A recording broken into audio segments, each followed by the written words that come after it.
Hello friends.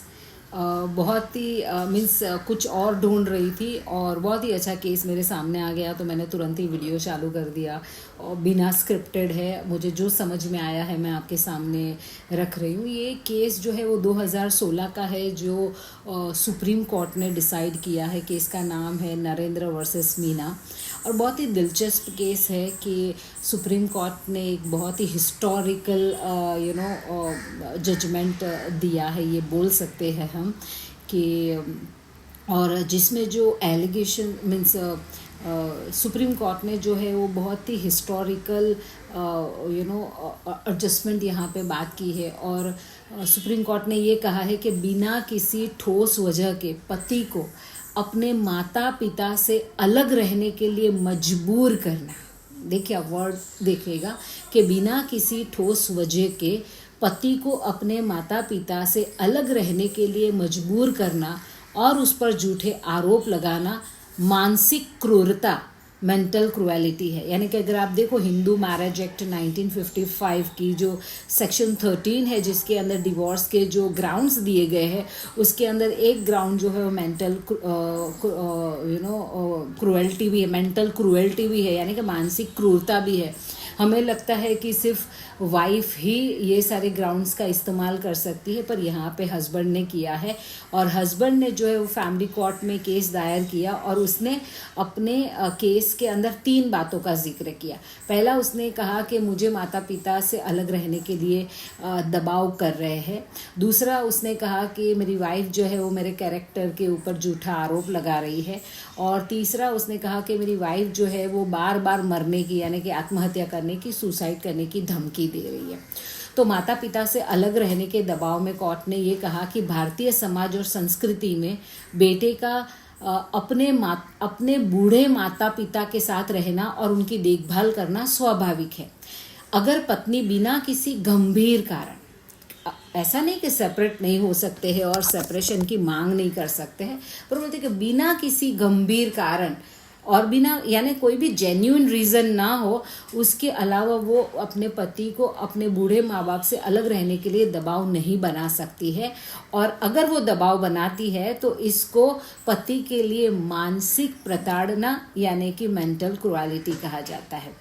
और दूसरा, चरित्र पर झूठे आरोप के बारे में, कैरेक्टर पे झूठे एलिगेशन के बारे में कोर्ट कहते हैं कि पत्नी ने पति पर अपनी नौकरानी के साथ अवैध संबंध होने का झूठा आरोप लगाया था। कोर्ट ने माना कि बिना सबूत के ऐसे चरित्र हनन यानी कि कैरेक्टर असैसिनेशन जो करते हैं कि बिना किसी प्रूफ के, बिना किसी एविडेंस, आपके सिर्फ बोल देने से कि इनका इनके साथ अफेयर है, उससे वो हो नहीं जाता। और आपने न सिर्फ अपने हस्बैंड का बल्कि उस फीमेल का भी जो है वो आपने कैरेक्टर असैसिनेशन किया है, जो भी अपने आप में एक गंभीर मानसिक क्रूरता है, ऐसा कोर्ट ने कहा। और कोर्ट आत्महत्या की धमकी के बारे में कोर्ट ने कहा कि पत्नी ने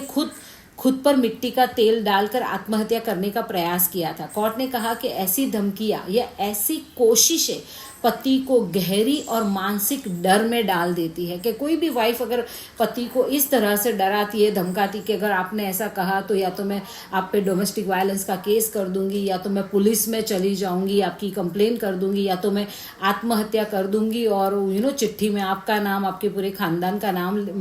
लिखकर चली जाऊंगी, तो ये जो है वो पति को जो है गहरे कानूनी, यानी पता है कि इसकी कॉन्सिक्वेंसी क्या होगी, इसका जो निचोड़ जो होगा वो क्या होगा, यानी उसकी जो निष्कर्ष है वो क्या होगा, इसके परिणाम जो है वो क्या होंगे। उसके बाद बिकॉज मैं बहुत हिंदी पढ़ रही हूँ तो मैं आपको उसको इंग्लिश में भी थोड़ा थोड़ा ईजी बनाने की कोशिश कर रही हूँ कि उसके जो परिणाम है और उसको मानसिक गंभीर मानसिक डर में डाल देती है। उसको डर लगता है कि अगर कुछ भी हुआ तो मेरे पे ही सारा इल्ज़ाम आ जाएगा या मेरे माँ बाप पे ही आ जाएगा, मुझे या मेरे माँ बाप को तुरंत अरेस्ट किया जा सकता है, हमको लंबे सालों तक ये कानूनी लड़ाइयाँ लड़नी पड़ सकती है। तो ये सारा जो डर बनता है, ये सारी जो मानसिक टेंशन बनती है, मेंटल टेंशन बनती है, उसको भी जो सुप्रीम कोर्ट ने है वो उसको मानसिक मेंटल क्रुएल्टी का उसको कारण, इसे भी सुप्रीम कोर्ट ने कहा है कि ये भी मेंटल क्रुएल्टी है। जब भी, हालांकि ये केस जब भी कोर्ट में गया तो फैमिली कोर्ट ने हस्बैंड को जो है डिवोर्स ग्रांट कर दिया यही सारी वजहों के ऊपर, पर पत्नी ने जब इस पर अपील की तो केस है जो पूरा रिवर्स हो गया, और फिर हस्बैंड ने इसकी अपील जो है वो सुप्रीम कोर्ट में की, और सुप्रीम कोर्ट ने जो है ये निष्कर्ष निकाला कि सुप्रीम कोर्ट ने कहा कि हाई कोर्ट के फैसले को पलटते हुए पति के पक्ष में तलाक की डिक्री यानी कि डिवोर्स की डिक्री को मंजूर किया। और जो मैंने 3 चीज़ों की बात की तो कोर्ट ने ये कहा कि ये भी एक तरह की मानसिक क्रूरता है। आप बिलीव नहीं करेंगे, अभी हमारी एक फ्रेंड्स लोग की मीटिंग चल रही थी कि वहाँ पर हम बहुत सारी अलग अलग चीज़ों पर डिस्कशन कर रहे थे, और उसमें एक डिस्कशन का ये मामला था कि क्या लोग जो है आज कानून का गलत इस्तेमाल कर रहे हैं, यानी कि कानून का इस्तेमाल सिर्फ खुद को सेटिस्फाइड करने को, खुद की ईगो, खुद को बदला लेना है, मुझे किसी ने तकलीफ ली तो मुझे भी उनको तकलीफ देनी है, किसी ने मुझे कुछ कहा तो मुझे उनको बताना है कि मैं कौन हूँ, इस तरह की मानसिकता के साथ कानून का इस्तेमाल कर रहे हैं, या सच में वो कानून के पास आए हैं क्योंकि उनके साथ अन्याय हुआ है और कानून उनके साथ न्याय करे इसके लिए वो जाते हैं। तो मैं आपके लिए ये सोचने का एक पॉइंट देती हूँ, आप कमेंट करके बता सकते हैं कि क्या सच में लोग कानून का दुरुपयोग करते हैं, क्या सारे लोग दुरुपयोग करते हैं या कुछ लोग दुरुपयोग करते हैं, और